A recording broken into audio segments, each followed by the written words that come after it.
And our next guest is not only the president of the Humboldt Broncos, but he is also a billet for the team. Kevin Garinger joins me now.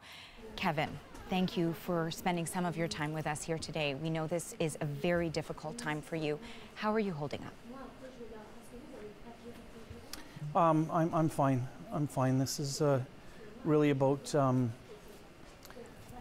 community, about our families and billet families and our kids. And so that's where our energy needs to be focused, and certainly that's what we're doing. You know, you mentioned that your family was a billet family and that there were so many billet families for this team as well. Did you know one of the players who was on the bus? Did one of the players live at your home? What's the condition on that? I really am not in a position to disclose a whole bunch around that. We're all grieving deeply for the loss of all of our kids who were on that bus, and the adults and our media personnel and our statistician and our coaches. We're grieving for all those who have been injured and are having to deal with the trauma that they've experienced, who continue to be with us, and we're grateful for that. But of course, we recognize that we're dealing with one of the most difficult tragedies that probably are as difficult a tragedy as our sporting world's ever heard of. So we're working to try and combat that and deal with it in the best possible way. And I remember you saying during the press conference that there's been an unprecedented and overwhelming amount of support that has come through to the community, to yourself, to these families. And we understand that a lot of the families have now been notified. Is that correct? How are these families doing? Have you had a chance to speak with some of them? Our organization has reached out to them. We reached out to them initially to let them know that there was an accident that had occurred. We didn't have any details, and certainly it's not our position to share those details.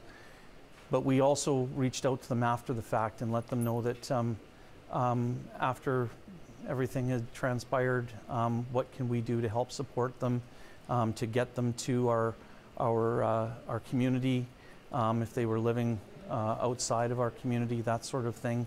I mean, we have multiple students or athletes, pardon me, who live in Alberta, those sorts of things. And so just connecting with them and making sure that they know that we're here, we can provide supports. I mean, organizations have reached out incredibly.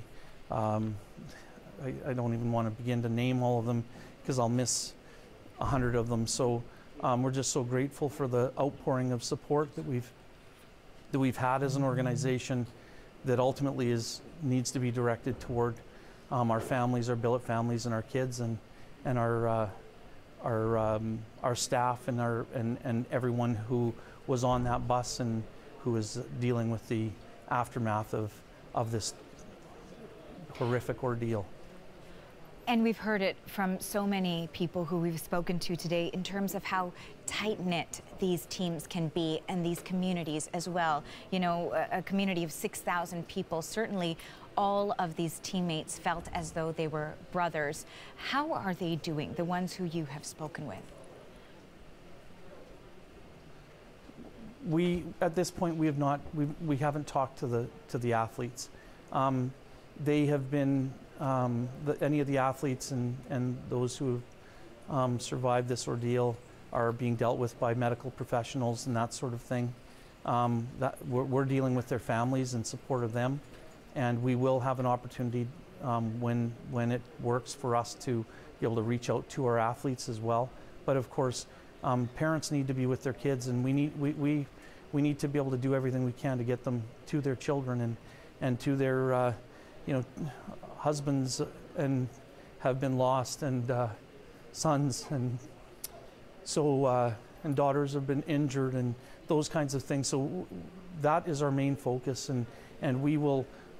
We know that we've got supports in place to support the kids. The families are being are there to help their kids that way. We've got one of our assistant coaches who is on site, who was not on the bus, who's in Saskatoon and he's going between the hospitals and supporting the kids there as well. So, you know, that's how we're trying to manage it right now.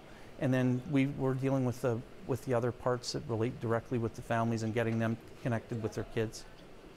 And Kevin, finally, I just want to ask you if you could have a message, you know, Canadians who are listening, some of the family members may be listening, if you had a message that you could deliver right now to all of them, what would it be? Well, you know, our premier of our province talked to me, and he talked about the fact that, you know, even the community of Humboldt, which is a small, close-knit family, we recognize that our province is a small, close-knit province, and for that matter, so is our country, and so is our world. And so I was grateful to hear his words, because it really spoke to the importance of being together and leaning and relying on each other through these very difficult times, and recognizing that our kids and our adults who are impacted by trauma, we need to reach out and support them in every possible way. And we know that this trauma will extend far beyond Humboldt. And it, I mean, there are communities across our entire nation who are impacted by this, and so we need to do everything we possibly can to ensure that we're supporting each other, we're leaning on each other, and ultimately doing, you know, ensuring that any pieces that we can provide are there for each of us. And it's a very difficult and